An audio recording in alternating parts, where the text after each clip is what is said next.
మసక మసక చీకటిలో మల్లె తోట వెనకాల ఒక సంస్థ, దానికి FCRA లైసెన్స్ లేదు, 95 కోట్లు డ్రా చేసింది. జార్ఖండ్ అంటే ఏరియా, నక్సల్ ఎఫెక్టెడ్ ఏరియా ఉండే చూడు, అక్కడ 6 కోట్లు పైసలు డ్రా చేసి దేనికి వాడింది? పైసలు కన్వర్జన్ కి వాడి. కన్వర్షన్ మనం చాలా సార్లు చూసినాం, బట్ ఇది ఒక కొత్త రకమైన కన్వర్షన్. మీకు అర్థమైతలేదు. వీళ్ళు బుక్కులు రాసిరట, 10 బుక్కులు. అంటే ఫస్ట్ నువ్వు ఒక హిందూకు హెల్ప్ చేయి, దాని తర్వాత వాడు నిన్ను ఆ ఇంటికి పిలిపించుకునేటట్టు చూడు, దాని తర్వాత అని ట్రాప్ చేయి. మసక మసక చీకటిలో మల్లె తోట వెనకాల అడిగి రైస్ బ్యాగ్ ఇచ్చేసి మార్చేసాయి.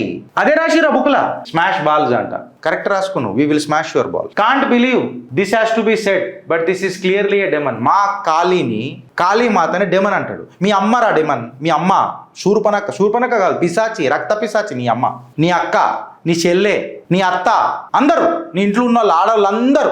అసలు ఈ TTI అంటే ఏంది? ద టిమోతి ఇనిషియేటివ్ అంటే ఏంది అని చెప్పి మనం మాట్లాడితే, ఈ ఆర్గనైజేషన్ ద టిమోతి ఇనిషియేటివ్ అనేది 2007లో దీన్ని కనుగొని ఇది గ్లోబల్ గా ఆపరేట్ అవుతున్నది. సిగ్గుదప్పిన హిందూకి ఇది అర్థం కాదు. ఎప్పుడైతే పైసలు సైలెంట్ గా మూవ్ అవుతాయి చూడు, హిందూ కన్వర్జన్లు వైలెంట్ గా జరుగుతుంటాయి రా. ఓ అవులగా, నీకు అర్థమవుతున్నదా అని చెప్తున్నా. ఇప్పుడు ఒక ధర్మం అనేది ప్రాక్టీస్ చేస్తూ వస్తుంది. వీళ్ళు ప్రోగ్రామ్ చేస్తున్నారు ధర్మాన్ని, అది కూడా ఎవరి మీద? హిందువుల మీద. ఇదే ముస్లింలో పోయి కన్వర్జన్ చేయగలుగుతాడా? నీకు ఎప్పుడైనా కనిపించిందా? ఇడు మస్జిద్ల చుట్టూ, ముస్లిం కాలనీల చుట్టూ ఎప్పుడైనా కనిపించేటట్టు చూసిండా? హిందువుల దగ్గరనే కనిపిస్తాడు. ఎందుకు చెప్పాలన్నా? సిగ్గు తప్పిన హిందూ పండుకొని ఉంటాడు. ఈడ ఎడ్డోడు హిందువే. ప్రతిసారి ఎడ్డోడు ఎవడైతున్నాడు అంటే హిందువే. వాన్నని ఫాయిదా లేదు బ్రదర్. వాని ఇంటెన్షన్ క్లియర్ కట్గా ఉన్నది.